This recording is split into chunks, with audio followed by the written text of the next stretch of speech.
Right, now for this tutorial, what we're going to look at are all the bits and pieces of grasses and hedges and things that you need to be able to put into a picture. If you like, it's the supporting cast of a landscape painting. They won't necessarily be the main focal point, but without them, the focal point will look nothing.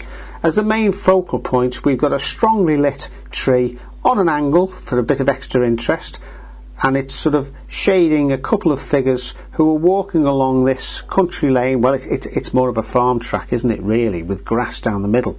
And here we've got a few bits of bushes and twigs and what have you, a bit of a hedge here and so on and so forth, another hedge here, some more grasses here in the foreground, and a little bit of a wall here, which we're going to put grasses in front of there. I wouldn't normally use all these brushes in this one picture, but it's really just to show you a number of different techniques. I'm also going to use masking fluid again to reserve some of the grasses in the foreground. Here is what's called a rubber shaper. It's actually a rubber tipped, if you can see the way that's flicking, it's a rubber tipped little, looks like a paintbrush, but it's actually a piece of rubber on the end. You can get that in different shapes, but it has a nice sharp pointed shape, so when you dip it in the masking fluid and flick it up, it creates some nice effects. Now I'm going to use about 5 paints here. I'm going to use lemon yellow, raw sienna, ultramarine blue, light red and burnt umber, but I'm also going to use the designer's gouache, and I'm going to mix that with 1 or 2 of these colours. And again, that's another alternative that I'm going to be able to show you about producing foreground grasses. Right, now for the picture, I'm going to use a piece of Bockingford paper which is pre-tinted. You can see the white against the cream, and there's quite a bit of difference. Right, I've got my little lid of masking fluid. I'm going to dip this rubber tipped shaper in, and I'm just going to flick a few grasses up.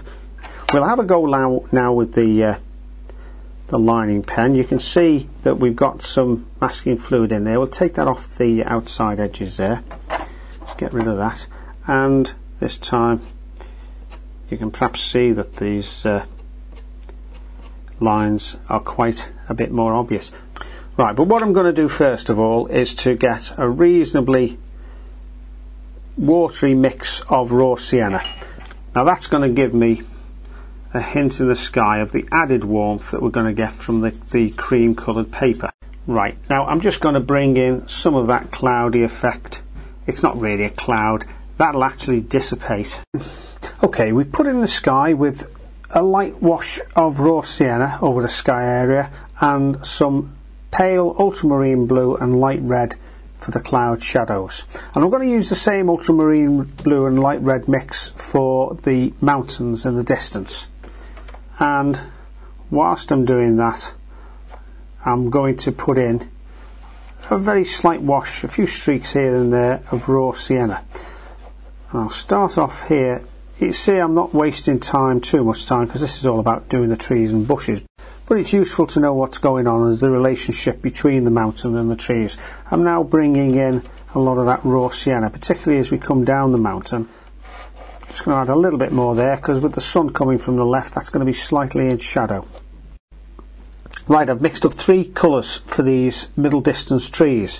What I'm going to use is raw sienna primarily, with a little touch of ultramarine blue for some of the lighter areas, then the same 2 colours but with rather more ultramarine blue added, so it gives us a darker shadow colour. And I've also just mixed up a quick wash of the light red, which I'm just going to drop in here and there just to give a bit of variety in the tree colours. Now I want these trees to stand out against the distant mountains, but I don't want them so strong that they're going to dominate this tree here, which is going to be the focal point.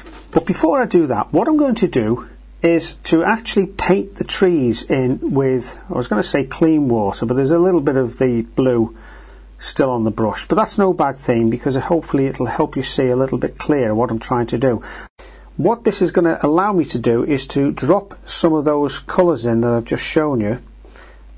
So at the moment it looks very similar to this colour tonally, but we'll sort that out in a second. Now the lights around the cameras are drying this paint off a little bit quick, so I can't hang around with this, but even so I can see this yellow paint is spreading upwards nicely in the way that I wanted it to. You can see I'm putting this on the right hand side of the trees so that they're catching the shadows, the light is being caught by the left hand side of the trees. So when I'm putting these blobs of colour on, I'm keeping that in mind all the time. Tell you what I'll do, I'll just swap brushes. I'll put this spiky one on now, and you can see it just gives that slightly more raggedy effect. What that flooding of this area initially has done is allowed the paint to blend in a very nice satisfying way, in just the way that trees really do blend together with all the different greens. Right, I've put together a little mix of lemon yellow and raw sienna. Now I'm going to add in the same colour but with a little bit more raw sienna added. You can see the difference, can't you, already? Let's look at the farm track now. What we're going to use is this quite watery mix of mainly burnt umber with some raw sienna added to it to give us the main part of the flat part of the tracks. And the shadow area of the tracks, I've used a stronger mix of the burnt umber mixed with a touch of ultramarine blue. Just going to blob that in quite freely like that, and I'm just going to just run that alongside the base of where the grass will actually be. Back to the raw sienna and lemon colour again, stronger version of what we used in the field. You notice this time I'm just using this the number 6 brush. I'll throw in a little bit of light red just for a bit of variety here and there. Now what I'll do is take some of the darker colour I had for the track here, and I'll just drop that in. You can see the way that's just running up beautifully, and it's painting those trees, the shadow area of those trees for me. I haven't got to do anything. Tell you what, this time I think I'll use this bristle brush. It's a bit stiffer because the bristles are shorter, and it's just a replication of these trees but on a slightly stronger paint mix, and obviously on a slightly smaller scale. Right, I'm just going to drop in some pale greys in this wall, and it's a mixture of burnt umber, touch of ultramarine blue, and a fair amount actually of raw sienna, because again I want some sunlight to be coming onto this wall. Having put that base coat on, I'll just drop in some, that's ultramarine blue again, and burnt umber,